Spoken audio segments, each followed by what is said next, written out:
Come on, girl. It feels like I've been here before, and I did this before. Deja vu, deja vu. It feels like I've been here before, and I did this before. Deja vu, deja vu. Yeah. Party nice again. The liquor gone through my brain. This feeling I can't explain. I know they gon' call me name. Good Lord, when you whine and go down and you fling it on the ground, when you whine and go down, girl. And when you whine and go down and you fling it on the ground, when you whine and go down. WhatsApp us or call us at 457-9997. Activated Mornings on WEFM 99.9 is on now.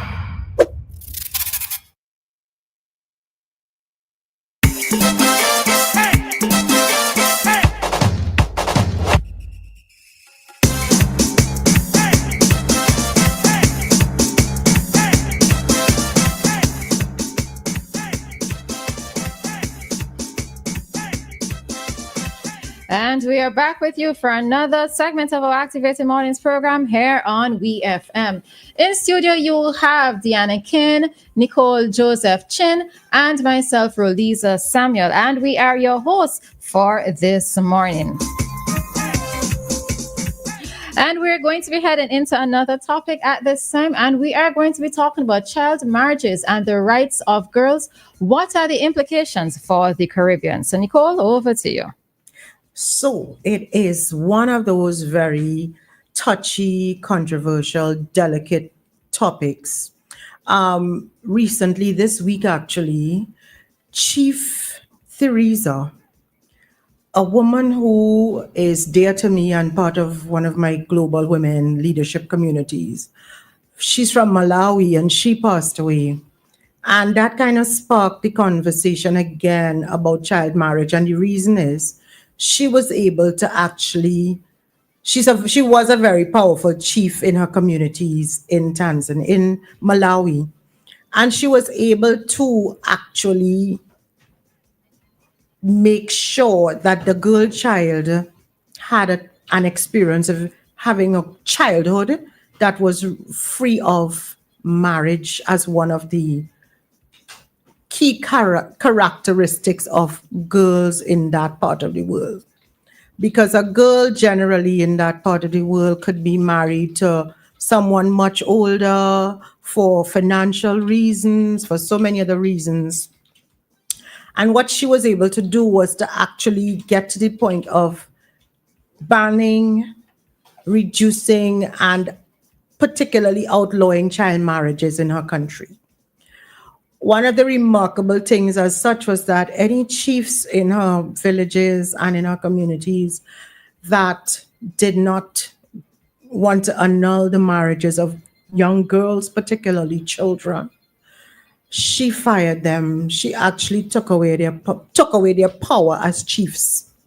Because Chief Theresa's role, and they called her the Chief Terminator as well, was to protect the girl child and to make sure that they had a life that was going to allow them to experience childhood, access education, have the freedom and the safety, and of course, be protected by the community. Because one of the things that we hope for as a child, anywhere in the world, is to first of all be protected by the community.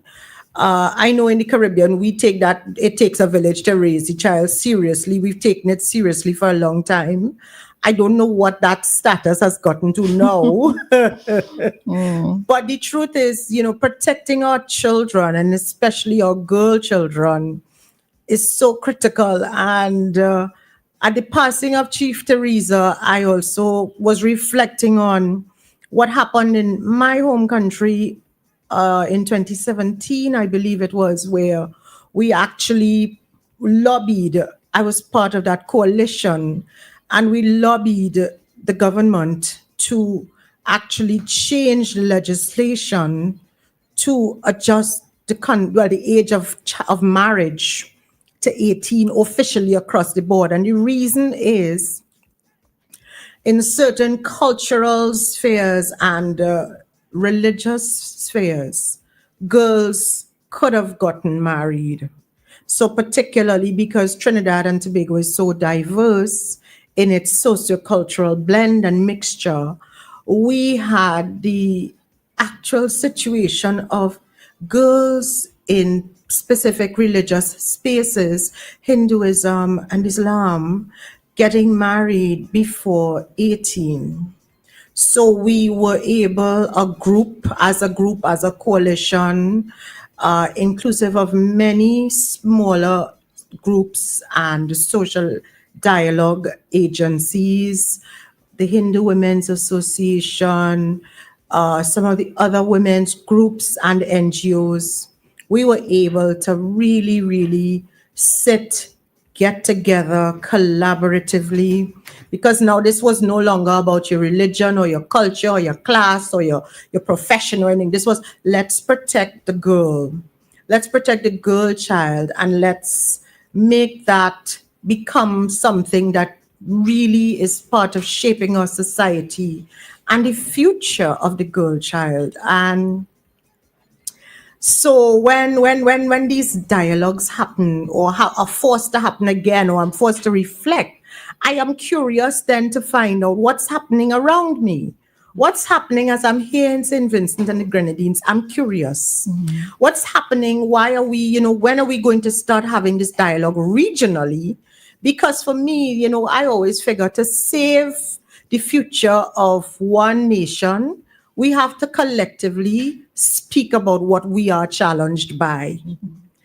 And so I'm here today to ask that question, or to provoke that thought a little bit about protecting girl child, protecting our children, because actually this week was also World Youth Day on the 12th of August. So let's put it into that whole container about protecting children, first of all, engaging youth, yes, getting them to use their voices, but also how do we now start navigating some of those other touchy subjects, as I said when I started, and really delving into, is this one way in one island and is it different in another? So let's hear you. I'm curious about this now. Well, something that's very touchy that I gotta mention is the age of consent for girls in St. Vincent and the Grenadines. I don't think that it is a protective age. I don't think that law or legislation or whatever it is intended to protect our girls, because the age of consent is 15. 15. And when I'm checking around the Caribbean to see, does anybody else have this 15 years age of consent as SVG? And I am not finding it. It seems that everybody else is above us, 16 and up, which is, 16 is still terrible. I am still looking. So if you are listening and you know of a Caribbean country specifically where the age of consent is 15 or below, then you can let us know. Thus far, the internet is not bringing up anything for me. Everything it's telling me is 16 and up. So as a Vincentian woman, it shakes my core, and it's very disheartening. Very. There is no specific age of consent for boys either. According to what I am, the internet isn't bringing up anything for me. As it relates to the age of consent for boys here, there seems to be none. So those are some of the things that are scary to me. When I searched for the rights of girls, one of the rights of girls is the right to freedom from child marriage. So when I'm hearing that I know this all the time, but when you hear that there are countries that are practicing child marriage, that are allowing young girls to get married, when one of the rights of a child is the right to freedom from child marriage, or the right of a girl, and I'm wondering, is the right there just for show? Because how are you saying that this is one of the rights of a child, and a violation of somebody's right is a serious thing? But we have some calls, so let me take a caller. Hello. Hello, my lady. Good morning. Dianna and Rhodesha and Nicole. Well, at least they're not serious topic, but let me ask you something. When you talk about child marriage and protecting child, What do you really mean by that? By child marriage and protecting child? You mean that you're protecting them from sex? I protect them from making their own will to marry. And then is a consent. You know, in the Caribbean, most girls and them, they, nobody telling them, nobody enforcing them. From the time they reach 11 years, they're ready to sex. Where are they protecting them from? Married or sex? But you might be in the few that grow up good and have dignity and pride and everything. Because your parents might grow up that way and instill that in you. But 95% of world people, especially ladies, to me, how I hate things that be going. From the time they hit 11 years, they're ready for sex. So we're really protecting them from sex or married and making their own decision to marry. Okay. I want to force somebody. You remember, you know, this is a sinful world, you know. And if I tell something, you know, if you slap somebody and they get to court, 95% or 98% of the whole world of people who say they're not guilty. Telling people, well, I ain't do that. But the magistrate don't want to bring you guilty. Which is why the magistrate is God. You know what you do.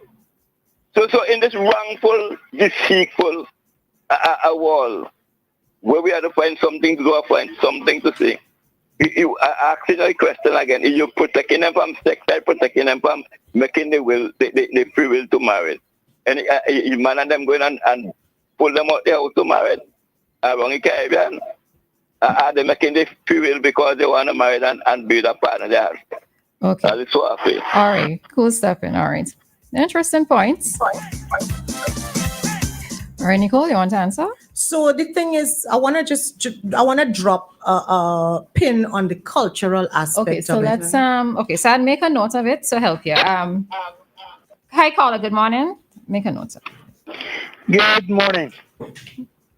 Morning. Your colleague there was saying that she don't know anywhere in the Caribbean that you can marry or get sexually involved under 16. No, I want her to try Guyana and see what she pull up on Guyana.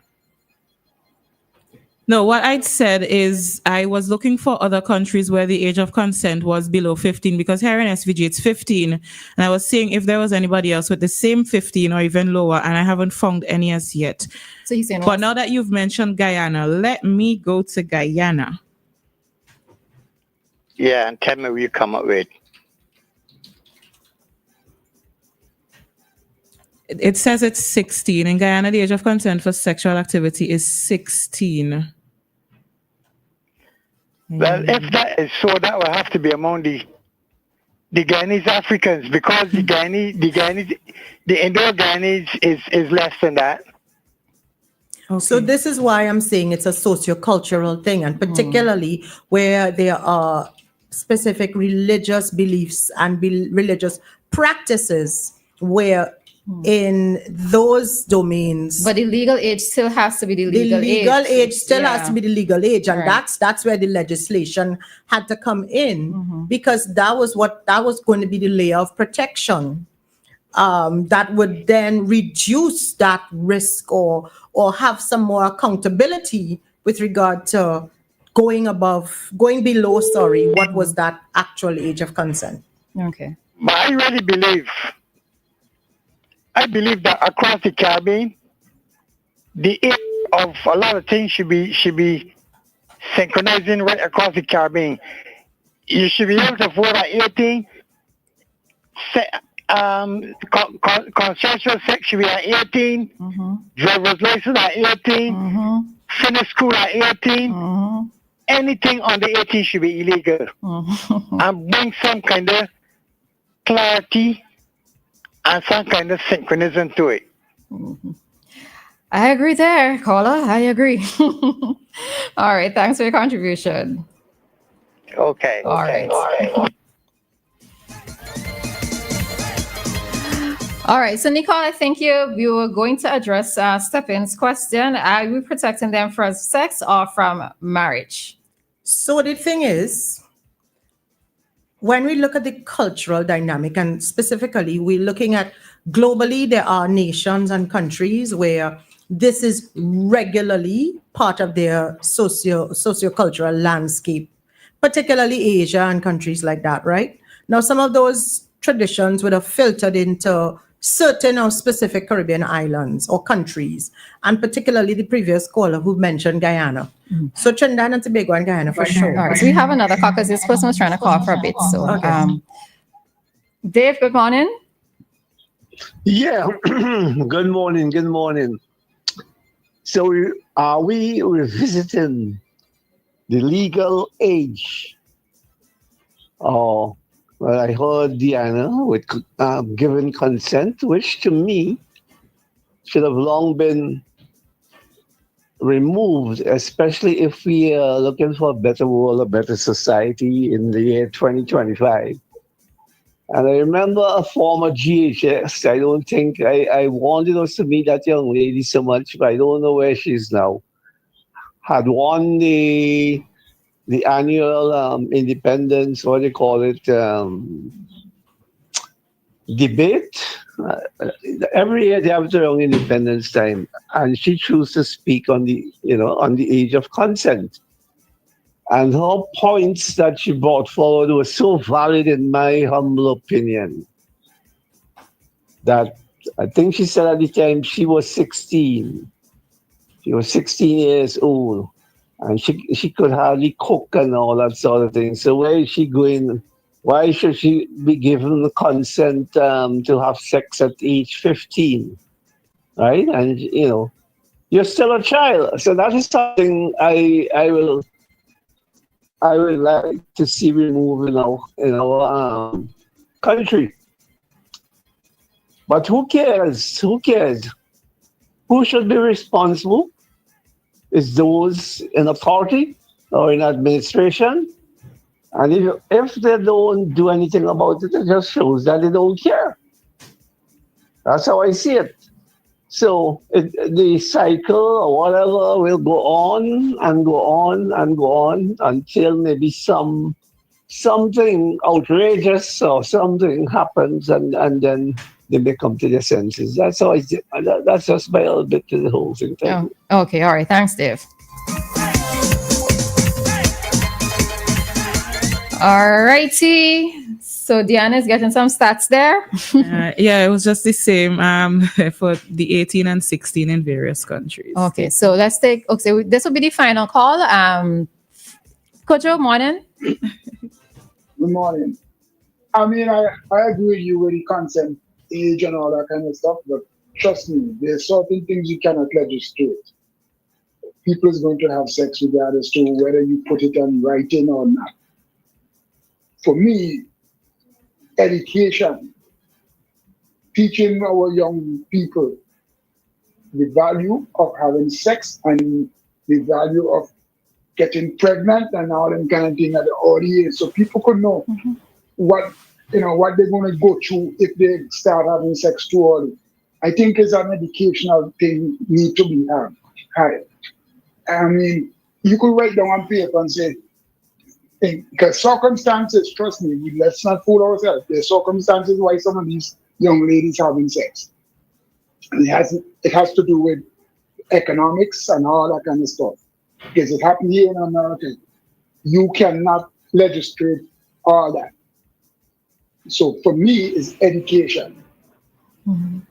The most important part of this whole thing. Because even if you change that number now and you say 18, you will still see young girls walking around at the early age of 15 or even probably lower, pregnant or having sex.